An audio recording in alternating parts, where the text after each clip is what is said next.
हरे Krishna everyone. आज हम astro and vastu दोनों पे बात करेंगे।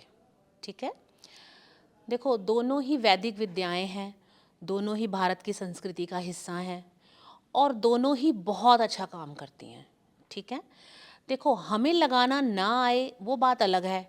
कई बार कई लोग बोलते हैं कि नहीं काम करती या मुझे वो रिज़ल्ट नहीं मिला, तो ये हमारी कमी हो सकती है कि हमें लगाना ना आता हो, लेकिन हमारी इन विद्याओं में कहीं से कोई कमी नहीं है।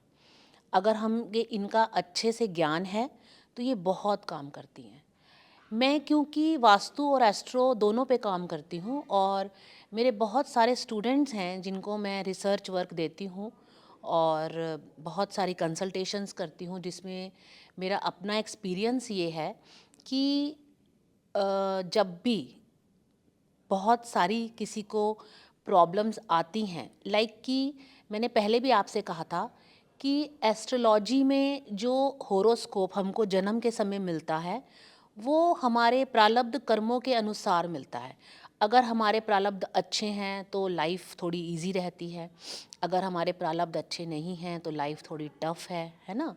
या कभी कभी ऐसा होता है, अच्छा समय चल रहा होता है, कोई ऐसी दशा आ जाती है जिसमें हमें थोड़ी सी समस्याओं का सामना करना पड़ता है। तो मैंने ये देखा कि उस समय हम जब एस्ट्रो की रेमेडीज़ देते हैं तो उसको थोड़ा सा टाइम लगता है रिलीफ मिलने में पर्सन को, क्योंकि ये प्रारब्ध से जुड़े हैं ना। तो प्रारब्ध को तो धीरे धीरे ही बदल सकते हैं हम, एकदम से नहीं। पर ऐसे समय में मैंने देखा कि हम लोग जब वास्तु की रेमेडीज़ देते हैं तो पर्सन को 40% का रिलीफ इमीडिएटली आ जाता है।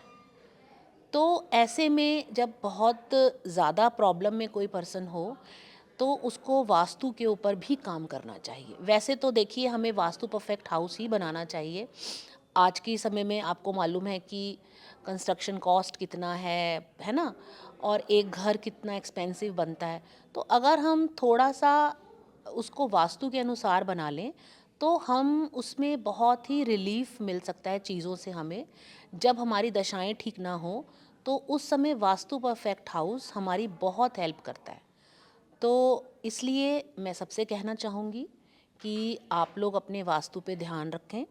मेनली वास्तु में आपको वॉशरूम्स पर बहुत ध्यान रखना पड़ता है ना, किचन पर बहुत ध्यान रखना पड़ता है। थोड़ा कलर कॉम्बिनेशन है, तत्वों का बैलेंस है। अगर आप ये छोटा छोटा भी कर लें, बहुत मेजर चेंजेस ना करके ये छोटी छोटी चीज़ों में भी अगर आप चेंज कर लेते हैं तो आपकी लाइफ बहुत कंफर्टेबल हो जाएगी। और जिस समय आपको लगे कि आप बहुत प्रॉब्लम में हैं, कहीं से कुछ नहीं हो पा रहा, तो प्लीज़ आप अपने वास्तु के ऊपर ज़रूर फोकस करें। और बाकी कुछ भी आप पूछना चाहें वास्तु से अकॉर्डिंग तो आप कमेंट सेक्शन में लिख सकते हैं और मैं आपको सबका आंसर करूँगी। धन्यवाद।